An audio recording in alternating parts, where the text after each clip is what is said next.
The presenting sponsor of Andrew Talks to Chefs is Meez.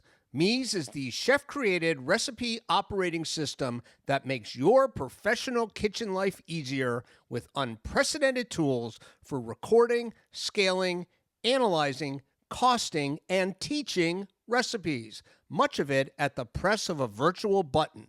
Learn more at getmeez.com/Andrew. That's GETMeez.com/Andrew. This episode of Andrew Talks to Chefs is supported in part by S.Pellegrino Sparkling Natural Mineral Water. For the past 125 years, S.Pellegrino has supported the art of fine dining in all of its ever-changing forms and nurtured the next generation of chefs through resources and mentorship. To learn more, visit sanpellegrino.com. I'm Massimo Bottura. This is Amanda Cohen. This is David Kinch. This is Mike Anthony. This is Hooni Kim. This is Amanda Freitag. This is Richard Blaze. This is Paul Kahn. This is Curtis Stone. This is Stephen Harris. This is Missy Robbins. And you're listening to Andrew Talks to Chefs.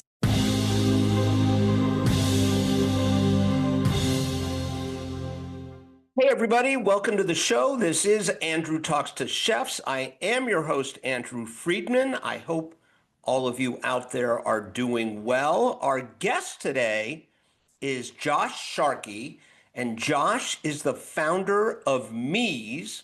And Meez, as you must know, is our presenting sponsor. But before you think this is an infomercial, I hasten to add that Josh is someone I'd known before Meez existed. He is a former New York City chef and restaurateur. He came up working for some legendary figures, Rick Moonen, Gray Kunz, Floyd Cardoz, David Bouley, and then he became an entrepreneur in the restaurant world with a collection of artisanal hot dog places called Bark, which if you live in New York City, you might have been familiar with. I was a customer there as well. So Josh is our guest, and I continue to tweak our format here. I've eliminated, at least for this week, the teaser that usually starts the show. My goal increasingly is to get to the interview itself, the meat of the show, as quickly as possible. So that's why no teaser. I mentioned a few weeks ago, that's why I don't really do my dining roundups here. Although I will say Josh does mention in this interview that he was about to go visit the newly revivified Babbo restaurant in New York City. Restaurateur Steve Starr took over the dormant restaurant, reinstalled the original chef de cuisine, the super talented Mark Ladner. And as I record this intro on the morning of Tuesday, March 24th, I just ate at Babbo 12 hours ago for the first time in its new incarnation. It's great. The food is so good. And if you have fond memories of that restaurant, the vibe that you may remember from the good times is very much alive and well at the restaurant. And Mark's food, I've sung his praises here on the show before. I've had him on the show before. Just awesome. Had an awesome dinner there. In any event, that I think is all I'm going to say by way of intro, and I'm going to get you right to it. Here is my conversation with Josh Sharkey. Here you go. It's gonna take a prolonged arrangement of the senses to make some sense of this.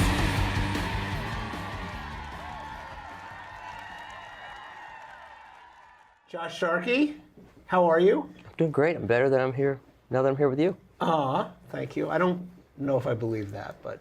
Well, we always talk about meeting in the city and grabbing dinner. And all right. I always end up bailing, but we're technically at a restaurant. I should have had food brought in today. We could have killed two birds. Yeah. Well, I'm back. This is rare for me. It's like 3 days that I'll be in the city this week, and I'm going to Babbo on Thursday, so I'm very excited about that. Nice. I haven't been back since he joined, so maybe we'll meet you afterwards for a drink or something.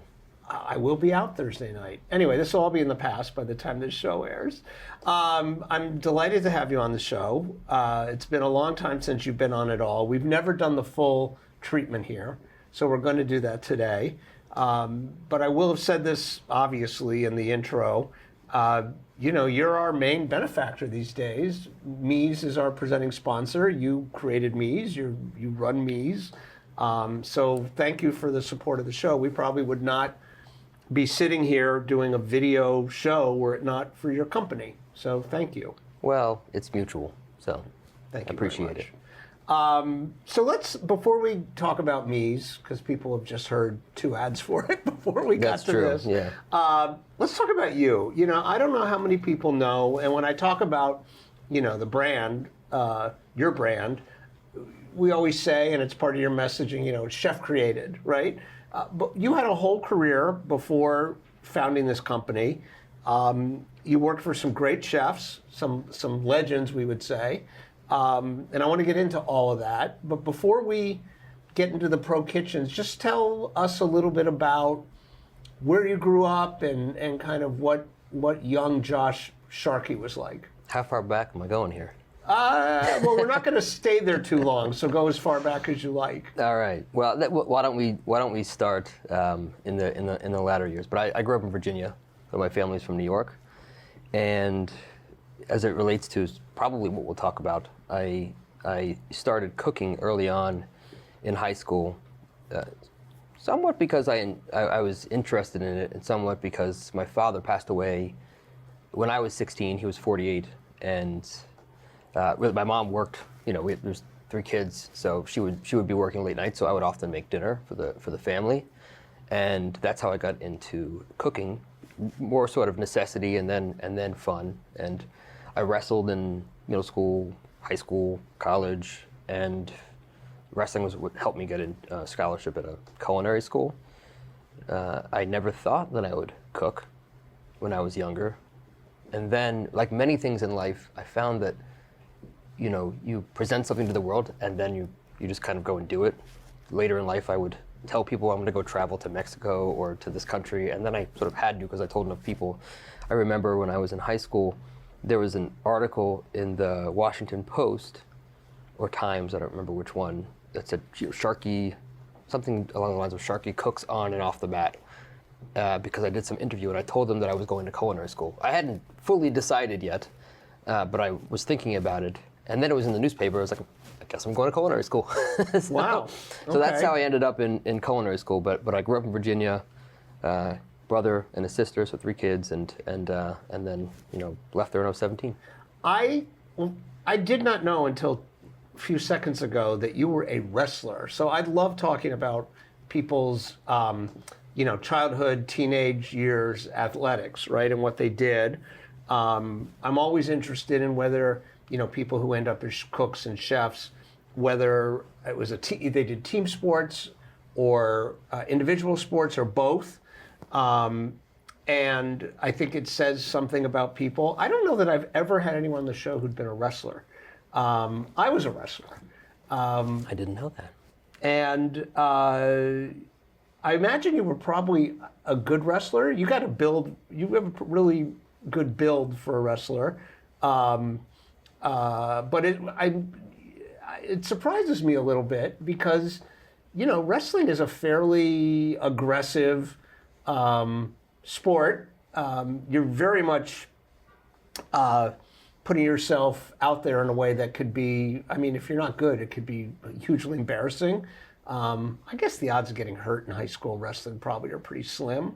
But what do you think it says about you that you chose wrestling? I think that is...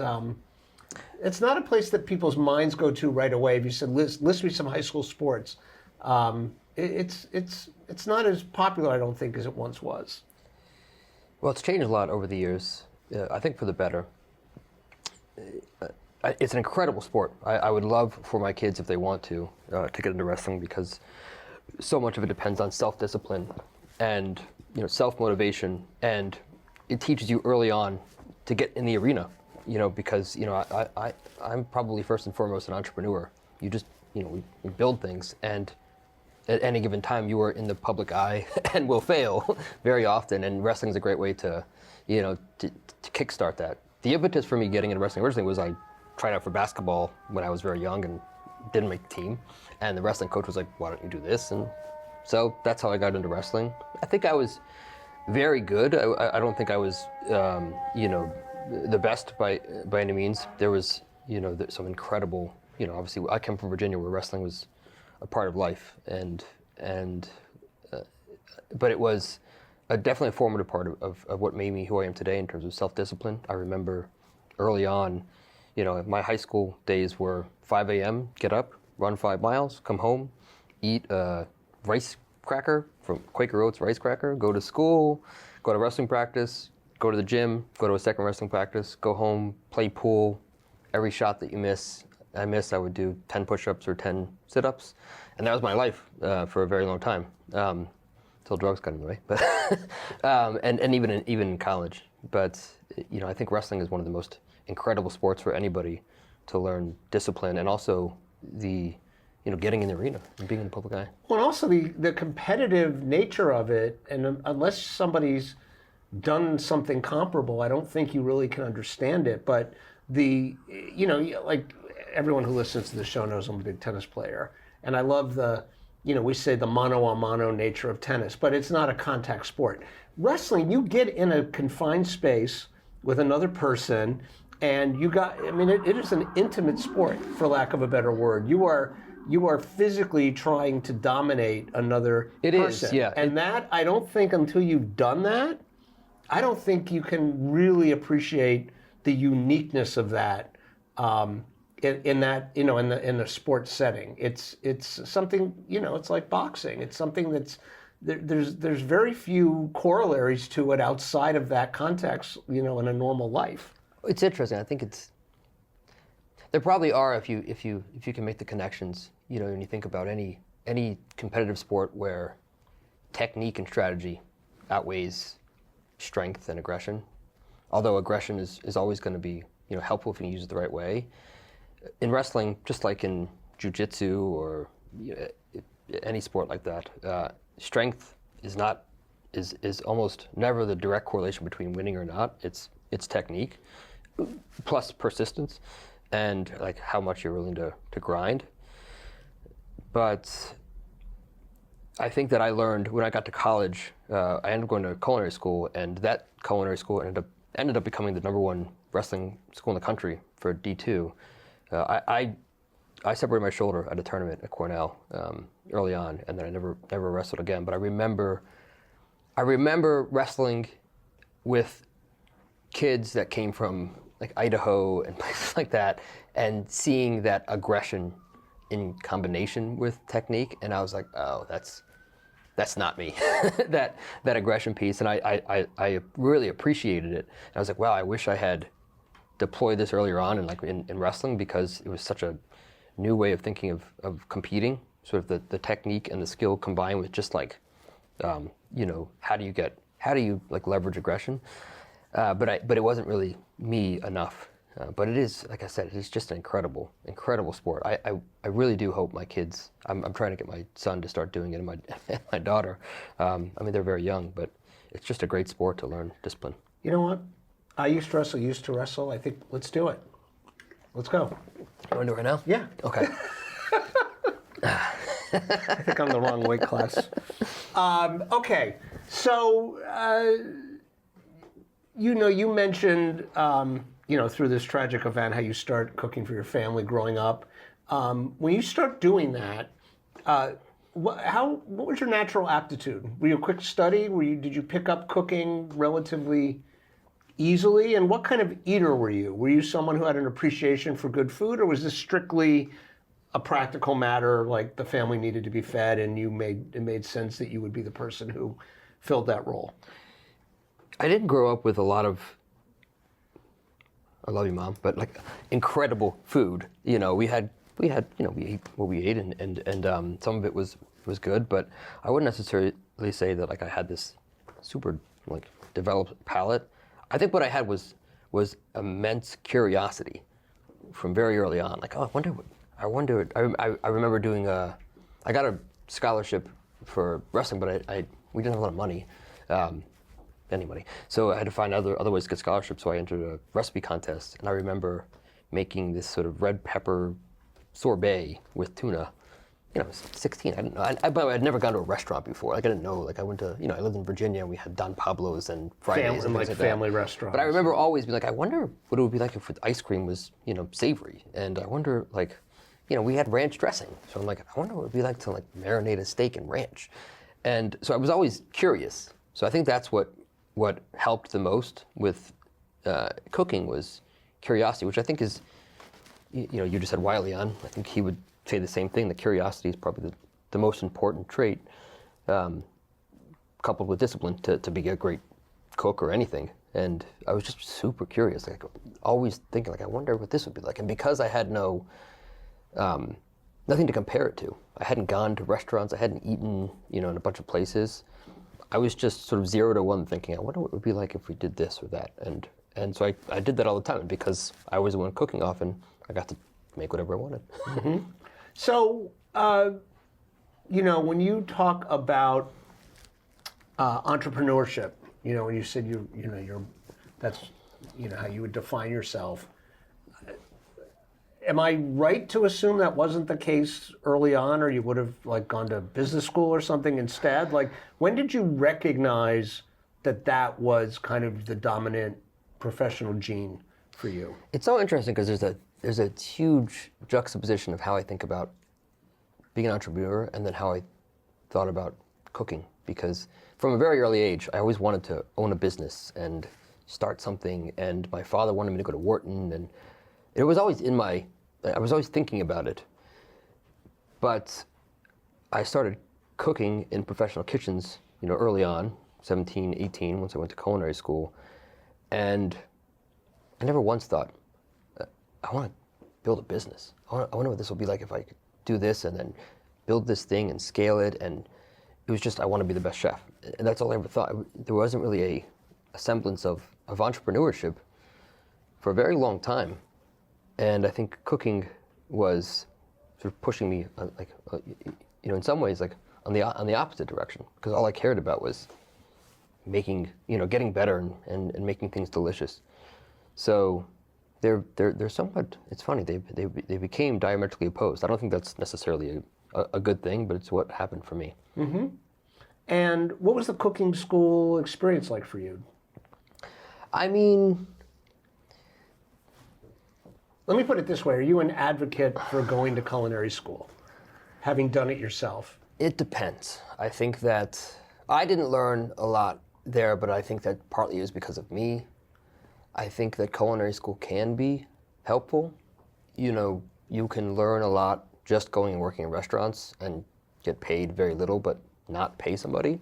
So I think that there's something to that. But culinary school, you also, you meet people, you have some, I think college can be a helpful way to sort of do things like that. And you're learning, a craft. So I would say it really depends on the person and what they're trying to accomplish. I think if you want to be, the next 3 Michelin star or James Beard or something of that nature, cooking school might not be necessary. Mm-hmm. But there are a lot of places where it is. For me, it was kind of I had done a lot of drugs in high school, and once I got to college, culinary school, I stopped all of them, and so it was a little bit of a different experience. Yeah, but it's the reverse commute. Yeah. But I did get really into cooking, and the best part about culinary school was, one, the externship. I got to cook in Nantucket for a while, and then I ended up entering this contest that I didn't think much of, but I ended up getting to the finals, and they flew me to New York for this, and I was 19, so I didn't know the judges. Was this like an ACF thing, or? It was sponsored by the Norwegian Seafood Export Council. Oh, one of so those it was like things. So you had to do like a I had to use salmon. Yeah. And so I did like this cured, I don't know, it was like pickled lotus root and ginger. I don't remember what it was, but anyways, I ended up getting to the finals, and they flew to New York, and the judges I did not know, luckily, because it was Eric Repair and Marcus Samuelson and Rick Moonen and. Wait, you didn't know who they were? No, and wow. And who was the fourth one? It was Repair, Moonen. Laurent Trondel? No, Rocco DeSpirito. Oh my gosh. I didn't know any of them. This was when Rocco was at Union Pacific? This was 2000, 99, something like that? Yes, it 1999. was. It was 1999. Yeah. Wow. So that's a murderer's row. So I'm glad I didn't know any of them, but I ended And up... Rick, we should say, people may not, I'm sure they know Eric and Marcus. Rick was the chef for years of Oceana in New York, which easily was one of the 3 or 4 top seafood restaurants in New York. Yeah, very great, really great food. Yeah.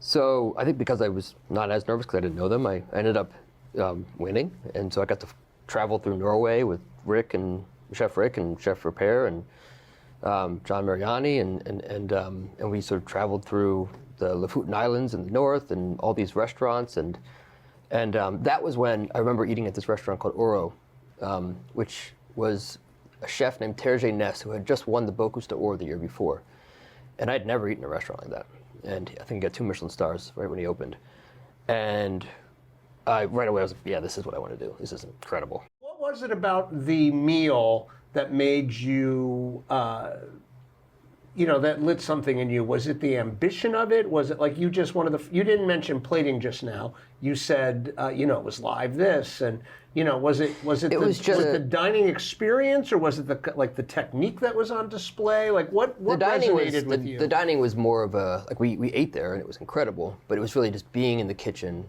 I had never seen food, with so much precision and care, and every little thing mattered.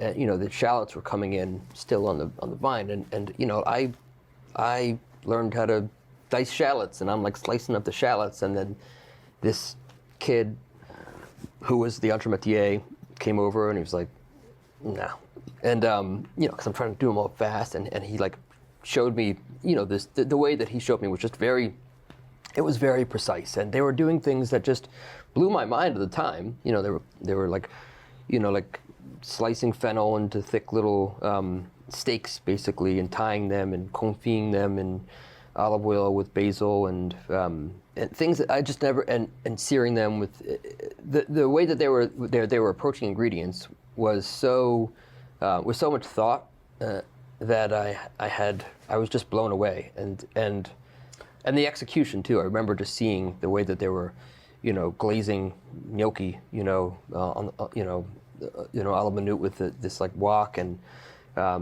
every little thing was like, oh my gosh.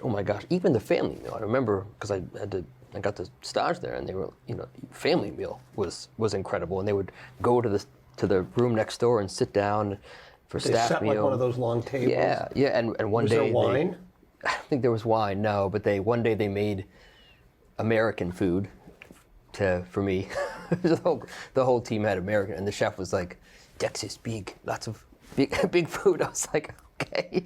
But the whole experience was just, I just kept thinking precision and excellence. Like, oh my God, this is incredible. And everyone was so good, and everybody did their own dishes, and it was just, the whole thing was just, you could tell, like when you see excellence, and that for me was just right away. When you say everyone did their own dishes, you mean the classic, like European, like yeah, so each station did all their own prep, and then they did their, like, to me, what people say about the kind of kitchen you're describing is you would, like, if you worked a station, you would see the ingredients go through the entire, like, cycle, right? You'd see the raw ingredients, you would prep them, and then you would do what you could ahead of time, ahead of service, and then you would carry through and then you would cook those dishes, right? So you really saw things come together from like A to Z. Is that what you mean by that? Yeah, and literally washing your own dishes when you're on the line, sure, to make sure you have them again.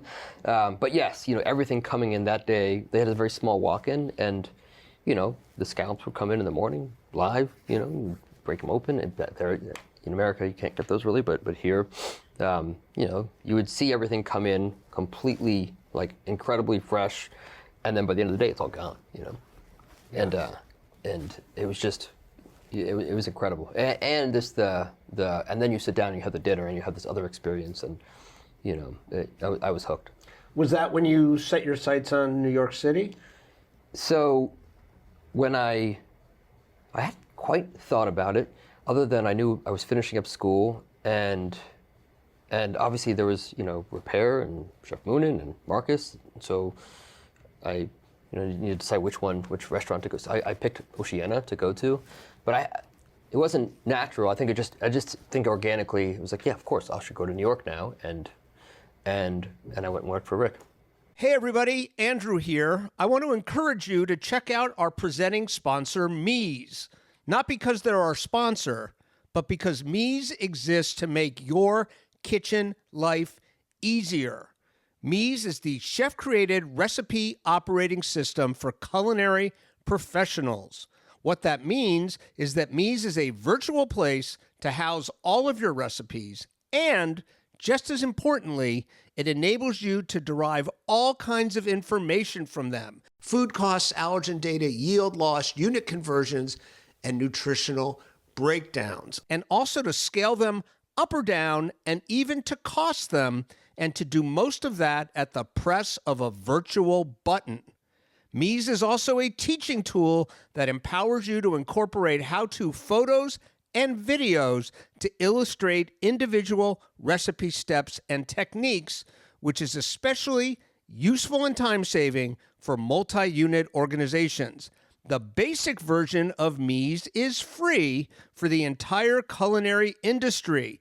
Upgrade to premium and let Meez make your entire business more efficient and centralized. Train and onboard team members, manage production, and even process invoices. Seriously, if you work with recipes in the pro kitchen or bar, Meez was built for you and will make your entire restaurant's or company's kitchen life easier. And as a listener of Andrew Talks to Chefs, receive 25 free recipe uploads and breakdowns on your new Meez account by signing up today. Learn more at getmeez, that's GetMeez.com/Andrew. Simply click through via the link on the episode description for today's show. What made you pick Oceana? Why did I pick? I'm trying to remember what the decision tree I had at that time, because I really, I mean, they were both, great. I ate their food in Norway because we did this sort of cooking session, and I remember Rick made this salmon belly with a miso vinaigrette, and Repair made this cod with sherry, with this sherry sauce. It was literally just sherry and port reduced. I remember he was asking them to find a sherry vinegar and a port, and he said no to like 14 different sherries and ports until he got exactly the ones, because the sauce was literally just sherry, port, and butter, and reducing that down, really, gently until it gets the perfect consistency, and then emulsifying the butter by hand, by pulling the pan at the right temp. And I was blown away by that. I was also blown away by Rick's, Rick's flavors. And I remember thinking like, man, both of these would be great. I actually can't remember why I chose Oceana over Le Bernardin, but it worked out great. I think, I learned so much Oceana. So what was your indoctrination into New York City kitchen life like? So this would have been right at the beginning of the 2000s. Yes, it was before 9/11 for sure, because I remember at Oceana, 9/11 happened while I was at Oceana, and we made, we got a whole tuna in and made tuna sandwiches for the entire, fire department and things like that. What do you mean by indoctrination? Well, just coming to New York City, cooking in New York. What was your living situation? I didn't know like? what to expect. Like that's such a. Well, this will date. Well, you already know the timing, but I got an apartment in Miller Village, Queens, in a basement, for $500 a month off of Craigslist, which I had never seen before getting to the apartment.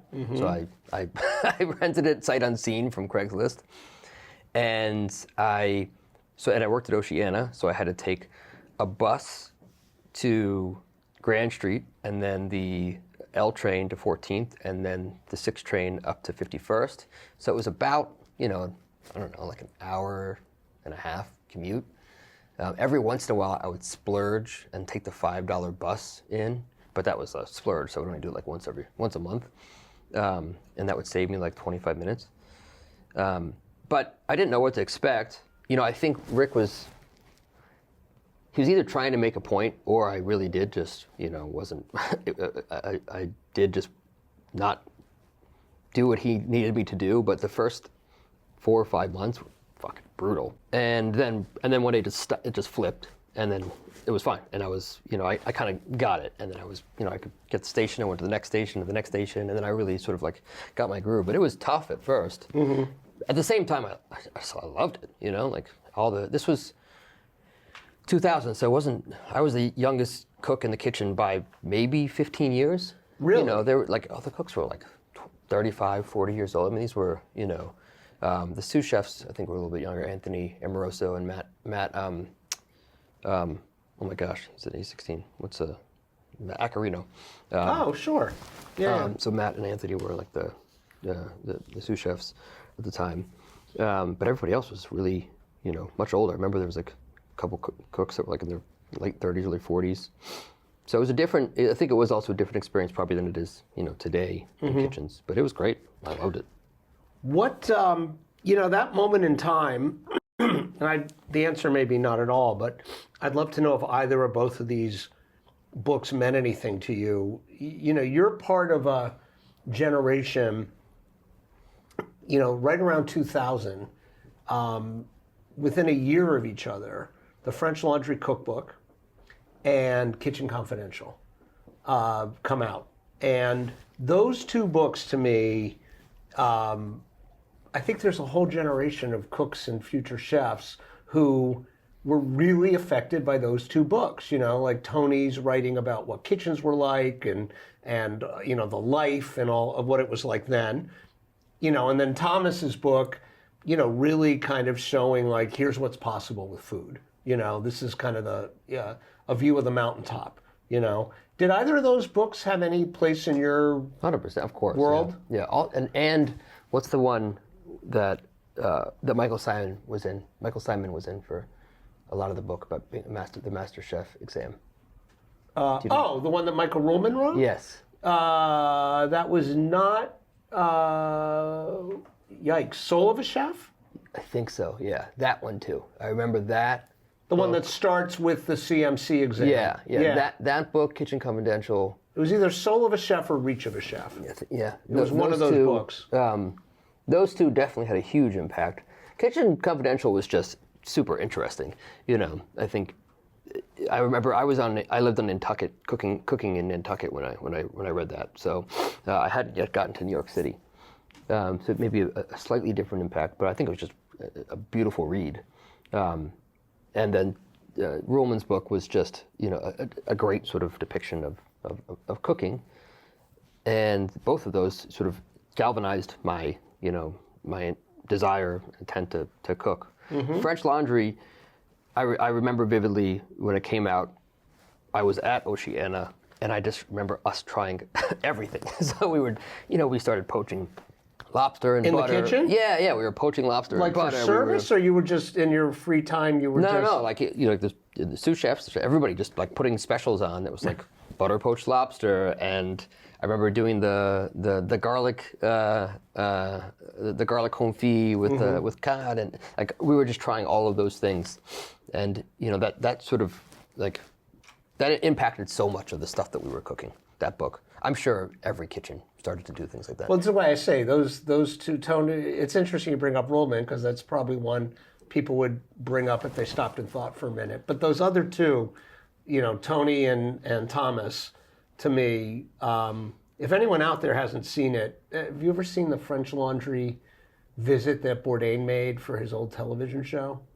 Yeah, I believe where he so. goes with Eric, Michael Ruhlman, and Scott Bryant, and goes to dinner.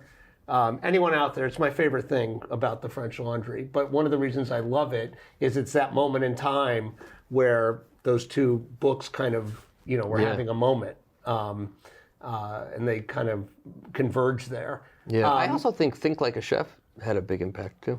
A little bit later, but Tom Colicchio's book. Mm-hmm. Yeah. But that was a little bit later. It was a little bit later, not much, but maybe 3-4 years later. Yeah. So how long are you at Oceana, and where do you go next? So I think I was there for like a couple years, and then maybe less than 2 years, and then I started working at Jean Georges, And then I think like very quickly, a week or so into it, I was offered to go like cook in Italy and also help with the Salone del Gusto and travel around Italy, the whole thing taken care of, and then go cook at a bunch of restaurants and also cook this dinner. Through him? No, through Slow Food. Do you remember Slow Food? Yeah, of course. And I naively was like, oh yeah, like they'll really appreciate this. So I told. After a week at John George? So I told Greg, like, hey, like I gotta should I take get some this. popcorn? No, it was. I mean, this is very short. Like, he probably doesn't even remember this. But You told who? Greg was the one running the kitchen. And I was like, hey, I got this amazing opportunity. Like, it's awesome, right? I gotta go. And clearly he was not happy. But I ended up going, which was. You went? Yeah. Okay. And I ended up spending 3 months in Italy and some other parts of Europe. I don't regret it, but I definitely feel bad that I left like that, and it makes me feel like I wasn't grateful for the opportunity, because I really was at John George. At John George, when you start, you always start in the nicotine room, but I started on the meat station, which was a big perk. And anyway, so I that was an opportunity that I gave up to go to Italy, which I think was the right move, but always sat with me. But when I came back from Italy, I ended up working for Floyd at Tabla. Okay. This was the late Floyd Cardoz, who sadly, Floyd was one of the first, I think most people would agree, certainly even friends of mine who were of Indian descent, who were in the restaurant industry or around it would agree. I mean, really, I think changed the perception of Indian food in this country, what it could be in terms of a formality, in terms of, at the time, this was a kind of a radical notion, right? Applying French technique to sort of all those flavors and spices and all of that. And he was one of the first, sadly, high-profile casualties of COVID. We lost him in those first couple of weeks of March of 2020. Yeah. Well, early. I mean, I'm sure we'll at least touch on this. I worked for Floyd, and then David Bouley, and then Gray Kunz. And within 2 years, all three of them passed away. I think what people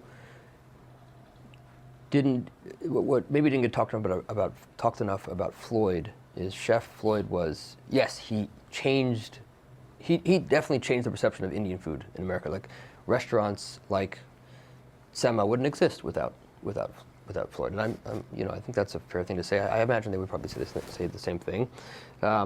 He sort of gave permission to explore that cuisine in a different way, and that it's okay to make it elevated.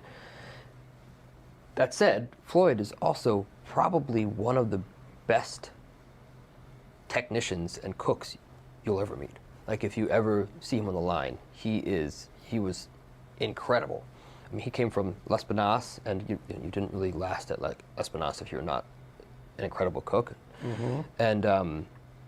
And he worked at a Gray at Lespinasse, and he was just an incredible technician and cook, fast, and just really, really among all the other things that he was an incredible cook. Well, we have to say, first of all, not everybody will know the name Lespinasse or the name Gray Kunz, but Lespinasse was one of, at the time, a handful of 4-star New York Times restaurants.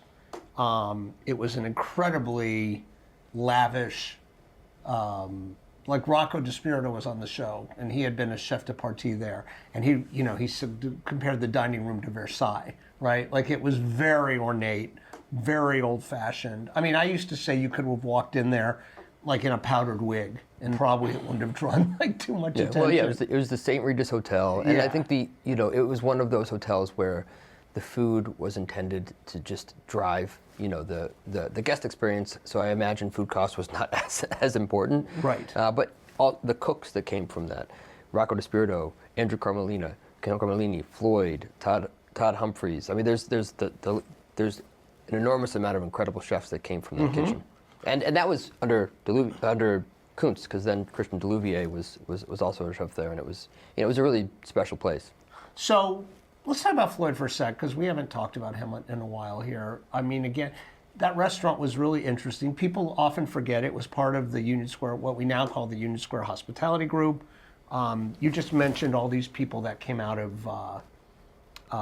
Lespinasse, but like Tabla, my gosh, you know, a young Will Guidara was there for a time. Yeah, I remember in when the front of the house. When I started at Tabla, I think within the first couple weeks. I mean, Dan Kluger was the CDC, and he's gone on to do incredible things. Yeah.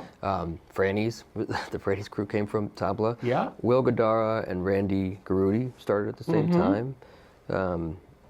I mean, I'm spacing on so many others. Pichet, obviously, Ong's an incredible pastry chef. But there's Ben Pollinger. There's tons a lot of people. Yeah. And my understanding about Floyd was that Todd and Jess from now at Lenoir in Austin. I've always been fascinated by the way people talk about him, because my understanding of him was that he could definitely be stubborn, set in his ways. That's something people say. But also they talk about him as an unbelievably gentle leader. You know, one of these guys who would kind of convey disappointment or whatever with a look, but not like a kitchen screamer, not the kind of aggressive behavior you might associate, especially someone who came out of a pressure cooker like Lespinasse.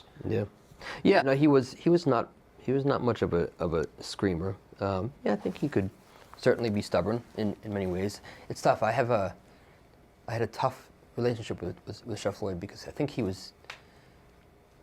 I talked to Barker about this, his wife, because I always thought he was disappointed in me for starting a fast casual concept. I started this concept called Bark Hot Dogs with an incredibly talented chef and entrepreneur named Brandon Gillis. Brandon worked at Tabla as well, and Floyd was always he shared his disapproval of what I was doing. Why am I leaving the fine dining world? And this is what I do. This is.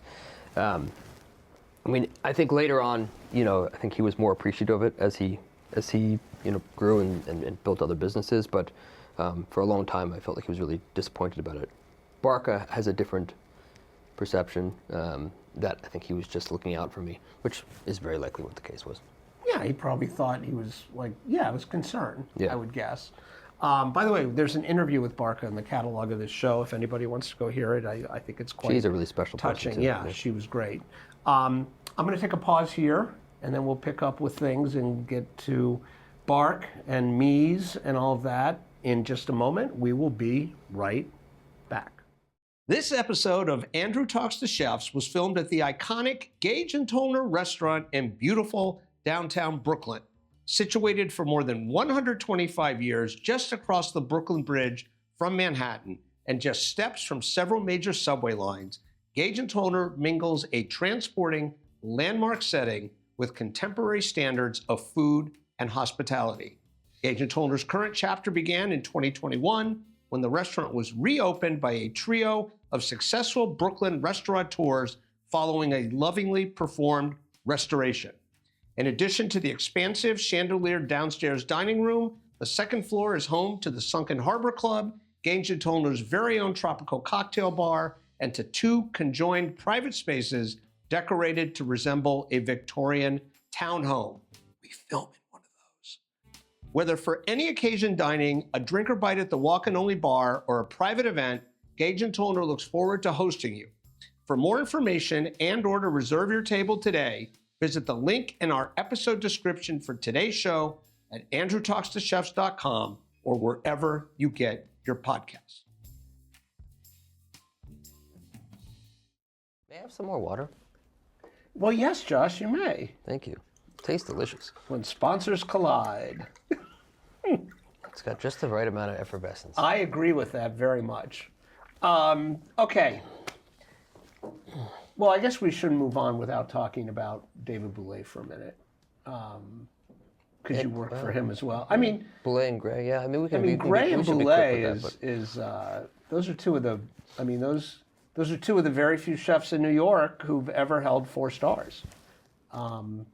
Demanding kitchens. What are your takeaways from those 2 places? It's interesting. I think I worked for Bouley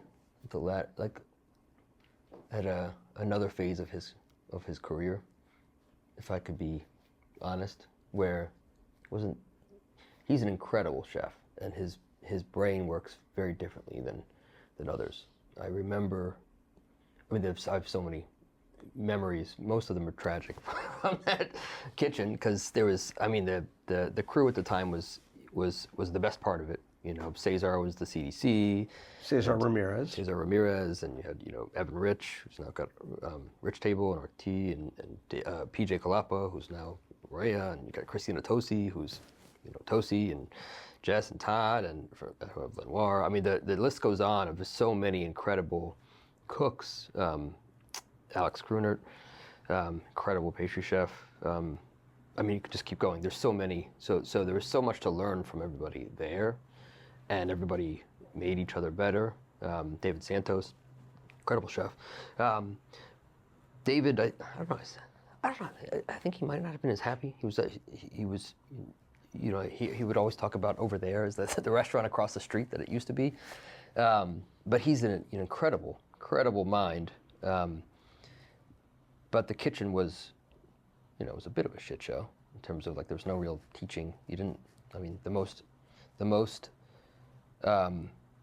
important dishes, there was no documentation of how they're supposed to be made. The ocean herbal broth is a very famous broth of his, and there's no real, here's how it's supposed to be made.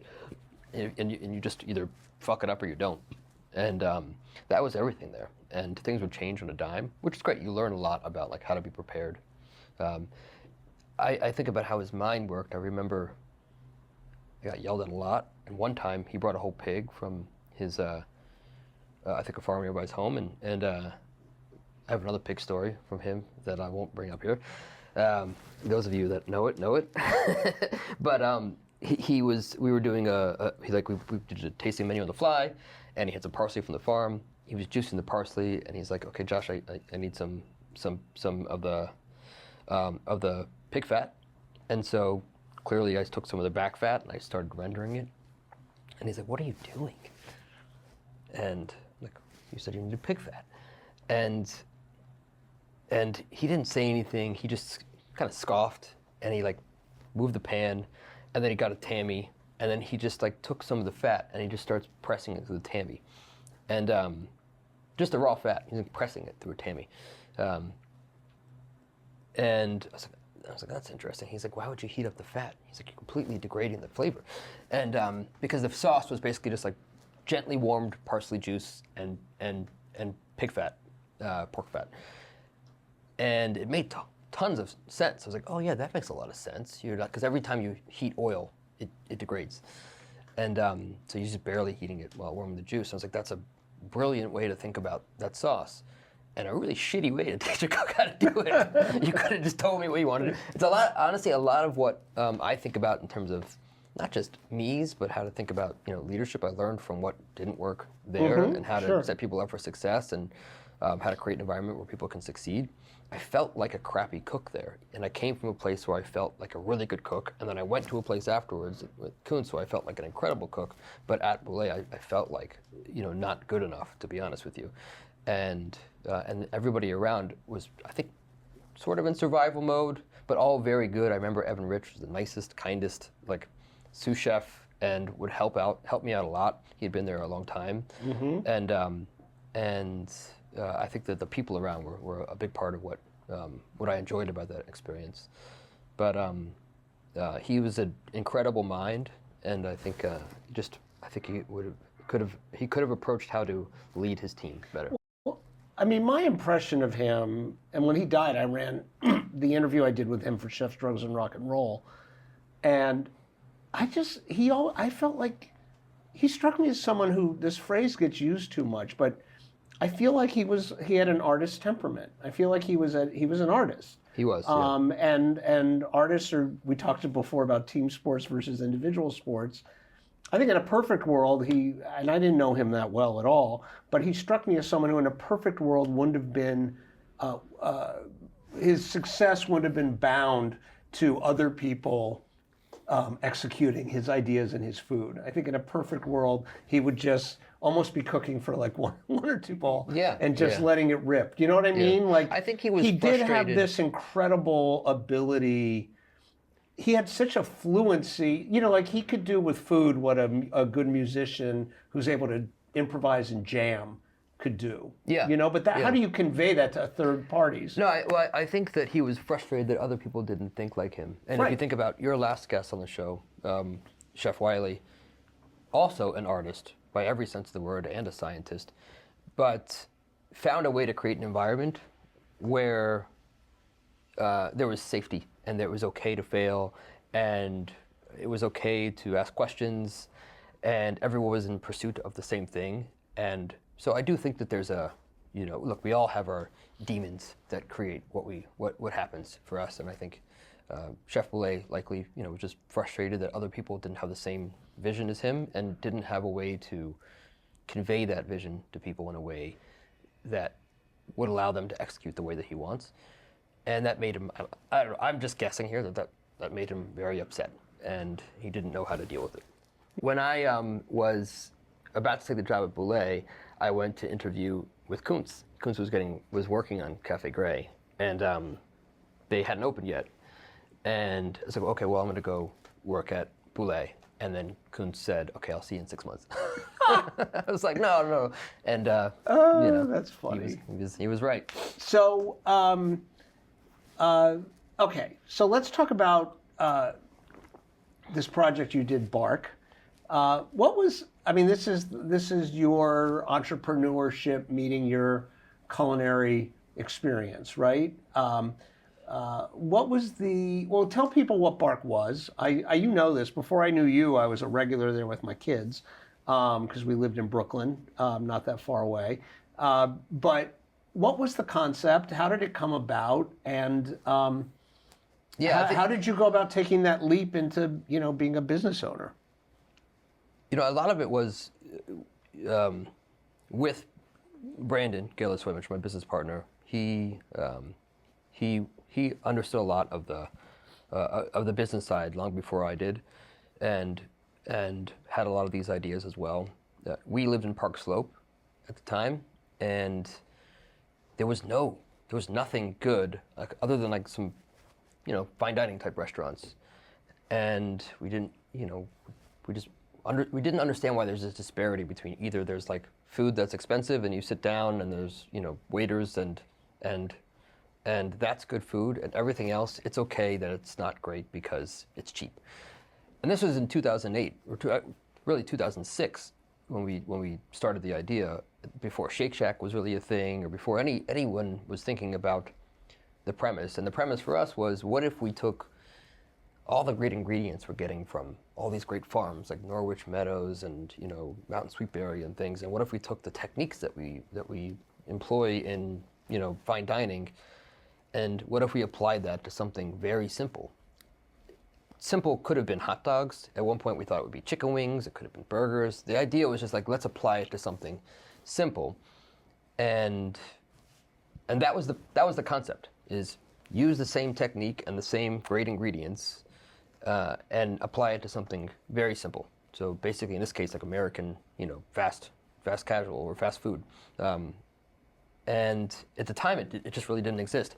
In addition, and this was more Brandon driving this in the beginning, we wanted it to be very sustainable at that time. Again, that word didn't really mean much, but there was no place to get biodegradable packaging. You know, packaging made from corn or potato or soy, you know, or straws or forks and things. It was very difficult to find, so we had to go source all those things.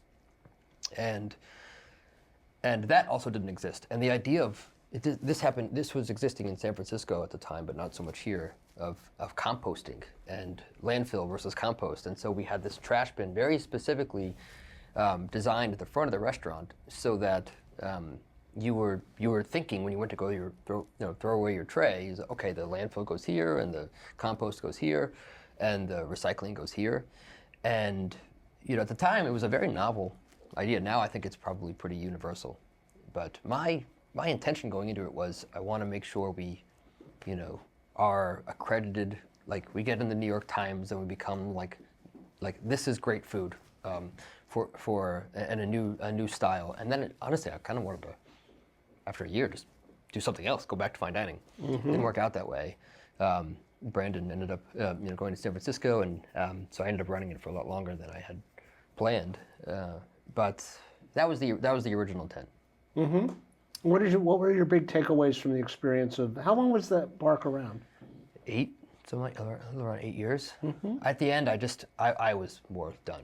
I think we could have grown it more, but I really wanted to. You think you could have expanded more and all that? Yeah, I think I think there was obviously a lot there.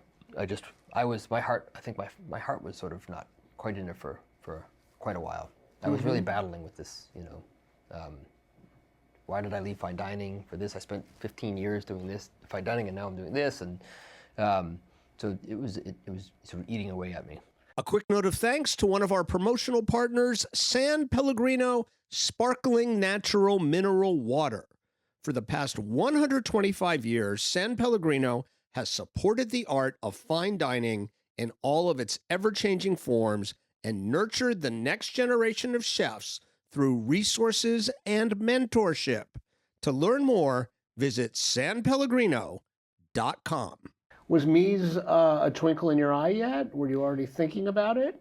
That started happening around 2013. I was trying to figure out the business and looking for software and to help, and all I could find was like ERP systems and back office systems, and I was like, this is like, no, I want a recipe tool. And it had something very specific in mind I was looking for, and nothing existed. This was because you were Bark had how many locations ultimately? There was 4. Some of them were like sort of satellite. Okay. But was this why you were looking for recipe software to kind of? Yeah, there was a bunch of things. I to wanted standardize things across all the. Exactly, standardize and scale batch sizes and make sure there's one place where everybody went. And I was building all these custom formulas, and I was like, this is just silly. There must be something that exists for it. And so that started, that pain point started happening, and then I started talking about it more with some friends of mine, and it became more of an idea. And then actually I met this guy named Alex Beltrani, who is a good friend of mine now, and he has an incredible company called Tabla, and he was the original catalyst where he's like, you need to go do this. I was like, yeah, but how? He's like, well, you've got to build a deck and get some investors. I was like, well, how do you do that? He taught me all these things, and he's a bit younger than me, but helped me sort of understand that world, and that's what really sort of drove okay, this is something super interesting, and I really enjoy it. And then it took a while longer for it to manifest, but yeah, that happened during the Bark years. So how did you you decide to move on from Bark?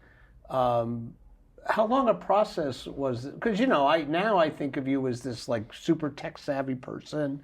You've made a success out of this business.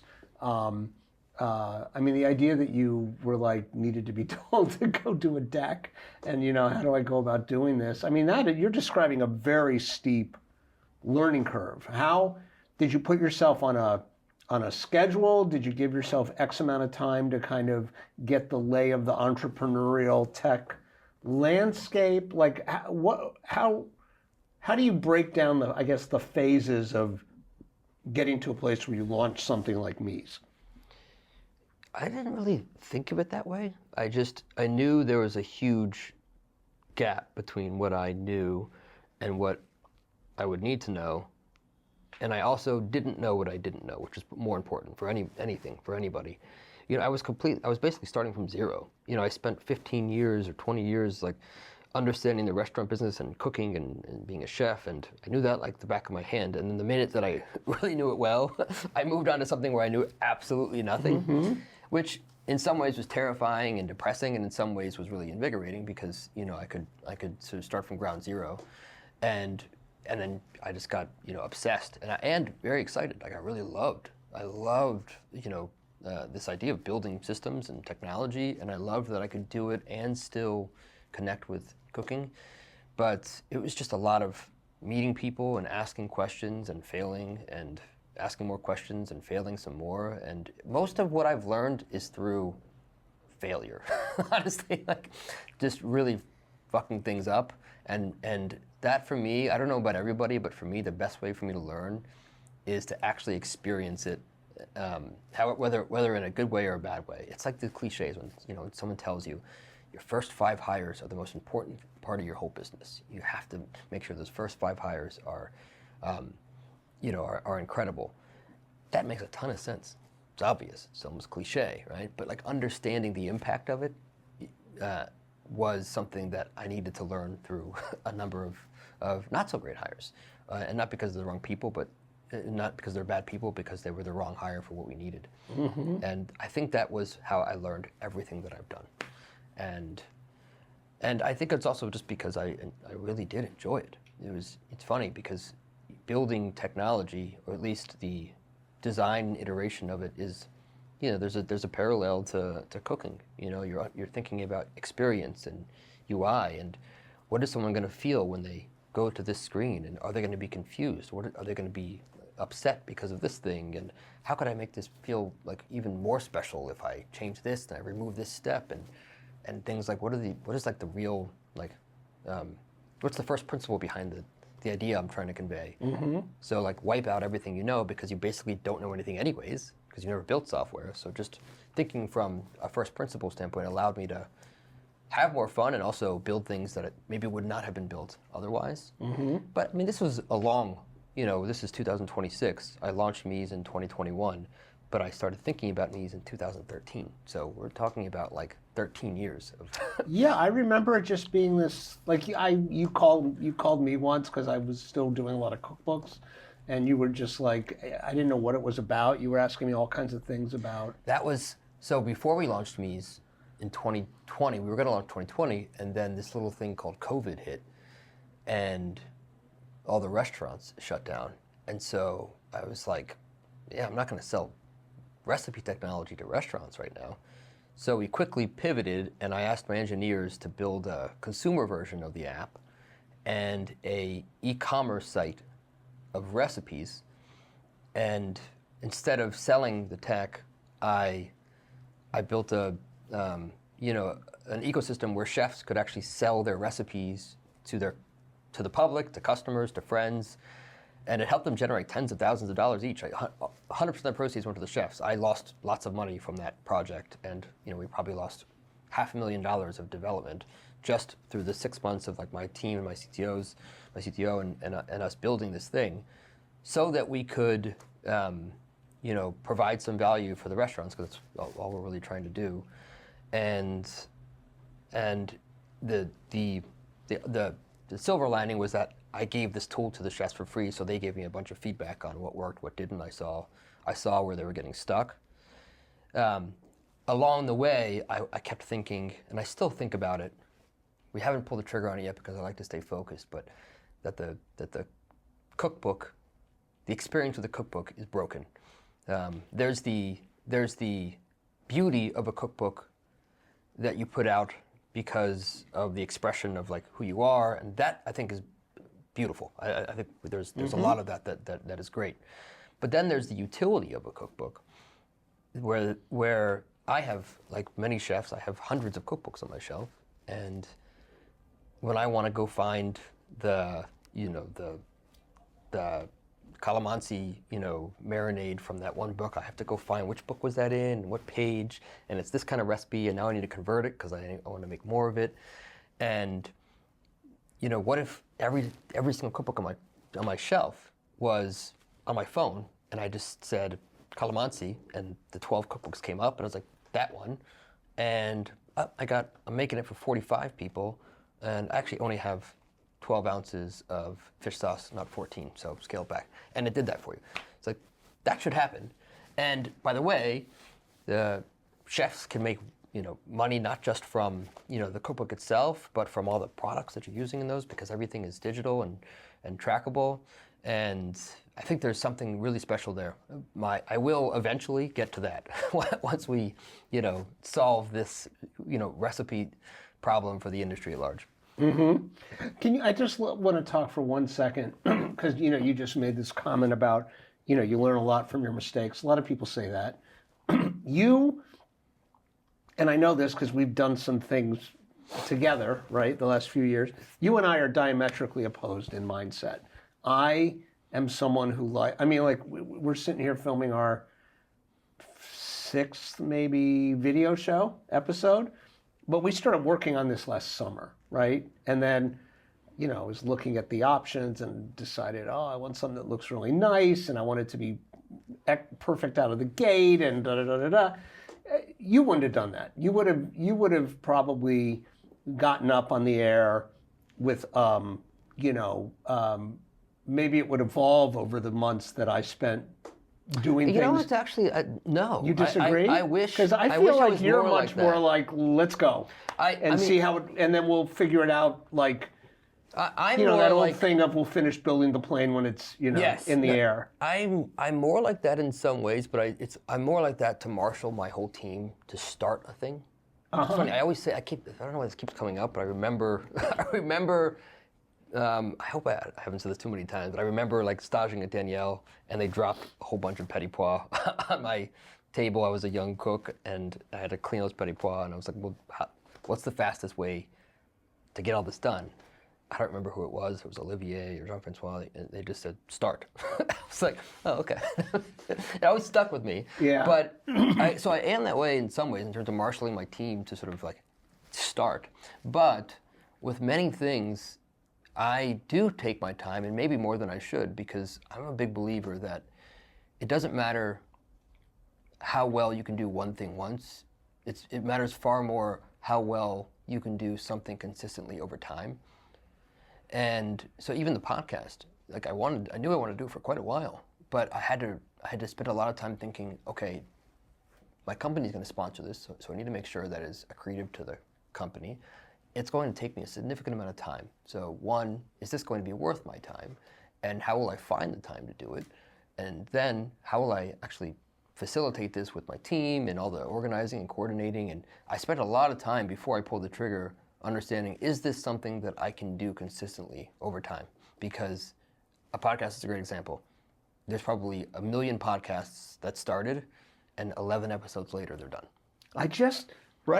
Gang, I just said this in the last interview, that people, the interview we recorded right before this, I was like, there's so many podcasts, they do 12 episodes and they vanish. And it's because the people realize how hard it is. Yeah, I mean, but anything, it's hard. Yeah. And like the harder thing is actually just to keep going. And for me, I can't keep going unless I'm very clear on why. Once I'm clear on why, then I'm good. So it's less about planning and more about like making sure I'm really sure that this is something that I should do for a very long time. Mm-hmm. Cool. So tell people about the podcast real quick, because it has changed its focus a little bit. Lately it has, yeah. It's narrowed a little bit as you've gone on. Yeah, well, this is the meez podcast, we should say. It's interesting that the new format I'm really excited about, but the impetus for the podcast originally was your last guest, Chef Wiley, who's a friend of mine. I have just an immense amount of respect for Chef Wiley, and we do a team summit every year for my company, meez, and we fly everybody in from around the world. Every year it's in a different city. It was in Cabo last year. It's in Nashville this year. It was in Miami when you came. I think you were. Did you come to Miami? I've never been invited. Oh my gosh! I thought you came to Miami. I think you were supposed to come to Miami. I was going to bring it up off air. Wiley, I mean, we've been doing this together for a long time now, Josh. Okay. All right. We'll talk about it off air. Wiley spoke at the first one. Your support is sufficient. So Chef Wiley spoke at the first summit, and I really wanted him to speak because my team, we had chefs on the team, but we also had a lot of engineers and product people and things that didn't know a lot about the industry, and I wanted him to talk about creativity and as it relates not just to create an environment of creativity, because I was trying to motivate my team to think differently about how to build software, because we obviously wanted to do something very different, and Wiley was a great medium for that, and also the sort of bridge between creativity and profitability, or art and commerce, and he's also one of the best people to talk about for many reasons. And we had a talk, a fireside talk, with a fire going. I purposely made sure there was a fire going, and it was a long talk. And everyone afterwards was like, "You should do a podcast. This was amazing." And I was like, "Oh, that's interesting." And so that was it later became the first episode of the podcast, the first 2 episodes, because it was so long. And then I just started, honestly, in the beginning, I just started interviewing all my friends. So, like, all the chefs would come on, Mark Fodion would come on, and, you know, whoever. And then you start realizing, oh, yeah, you have to keep this thing going. And so I kept doing that, but I wanted to make sure I kept the same feeling. I love the idea of just having, you know, natural conversations where we're not, like, trying to manufacture things and getting people to get out of their comfort zone, and then getting to the, you know, to the heart of, like, how they feel. And it's selfishly for me, learning from them, you know, and just having people on where I can learn from them. So that's been the best part about the podcast. I think lately I've found that it is a lot to prepare for. And we do things, you know, you're just naturally a very good interviewer. For me, thank you. I have to do an immense amount of research to make sure that I'm a big, like, I hate asking a question that somebody has already answered before on another podcast. It's like my biggest pet peeve, and I get asked it all the time. So much so that sometimes if I'm on a podcast and someone asks me a question, I'll be like, oh, you know what, you should just go to that podcast because I talked about it already. And I'm not, like, who cares if it's me, but when the guest comes on, I want to make sure I'm not doing that. So like, it's just, it's so much work. And so I want to show respect for whoever the guest is. So I still do those, but I now have this new format with just some buddies of mine, a really incredible sommelier named Matt Conway, and who has a restaurant in Charleston, and a friend of mine named Mike Jacober, who had a restaurant called Gladys, you might know, in Brooklyn, and he has a bunch of businesses. I think he's reopening Gladys as well. And he sort of has his hands in many different things. And we'll have guests on every once in a while. And we just talk. Literally, we just talk about, you know, whether it's, you know, things things going on in the industry, or, you know, things that we feel strongly about. And it's a lot more natural and I think a lot more fun. So I'm excited to keep doing those. And I think the great thing about a podcast is you can kind of make it whatever you want. And as long as you're enjoying it, you know, there's going to be some people out there that do. You know? Yeah, I agree. All right, I'm going to leave it there. Thank you for your support of the show. I say this again. I said it at the outset. Well, I'm over here, right? I said it at the outset. Josh is a good friend, and Meez, if you enjoy this podcast, Meez is a big reason why it's still around. So we say it here every week. But if you haven't done it yet, go. This is not an infomercial we did today, but go click through the link on our episode page and check it out, because this gentleman and his business are a big reason why this show has kept going as long as it has. So thank you for that. I appreciate it. And thanks for coming in. Dinner soon. Thanks, guys. And that is our show for today. Again, my great thanks to Josh Sharkey for joining us, and to Josh and Meez for their ongoing support of the podcast. Today's show was booked, produced, and hosted by me, Andrew Friedman, produced by Alleyne, and our videographer was Victor Michael Thelian. Please go check out Meez, the recipe operating system for culinary professionals, at getmeez.com/Andrew. And thanks to Gage & Toner for providing our location. If you live in New York City or find yourself visiting, please go check out Gage & Toner and its upstairs bar, the Sunken Harbor Club. Links to that on the episode description for today's show. And our thanks, as always, to S.Pellegrino for their longstanding support of the pod. Andrew Talks to Chefs is the property and a production of Table 12 Productions Incorporated. If you'd like to support us, we ask that you do that by telling a friend about the show, posting about the show on social media, and or rating and or reviewing us at Apple Podcasts, Spotify, or wherever you get your podcasts. And if you are now watching us on YouTube, please be sure to like and subscribe. Our thanks, as always, to After School Special for our music. Please check out their album Double Barrel, Single Entendre on iTunes.